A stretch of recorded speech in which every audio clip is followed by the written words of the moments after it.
το καλό είσαι εσύ. Το όνομά μου είναι Μαρσελάγο. Τι συμβαίνει? Μοιάζετε έκπληκτες. Σας διαβεβαιώνω ότι δεν υπάρχει λόγος. Αυτή η μέρα έπρεπε να έρθει. Ήταν γραφτό μας να συναντηθούμε. Σήμερα οι καρδιές σας θα γίνουν δικές μου. Και τώρα σας προσκαλώ σε μια πολύ προσωπική συναυλία.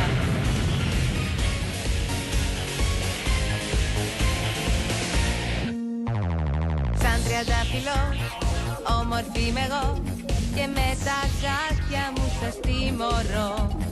Μια καινούρια αρχή να κάνω προσπαθώ, τη νέα ζωή μου ξεκινώ.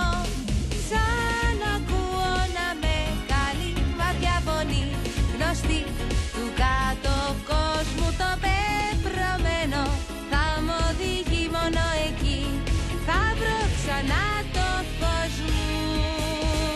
Σε κοιτάω και έχεις τα μάτια κλειστά, σε τρελό χώρο σε περιμένω, μέσα στη νύχτα όλα μοιάζουν πλαστά, μόνο εσύ μπορείς να αλλάξεις το πεπρωμένο.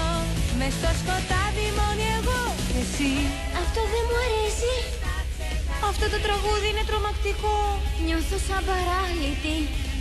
Εγώ είμαι σαν ανέστητη. Δεν μπορώ άλλο. Εγώ νιώθω σαν να με έχουν υπνοτίσει. Το ξέρω ότι πρέπει να κάνουμε κάτι, αλλά... Οι πριγκίπισσες γοργόνες είναι πια δικές μου. Για να δούμε. Ποια από εσάς τις τρεις θέλει να λάβει πρώτη την αγάπη?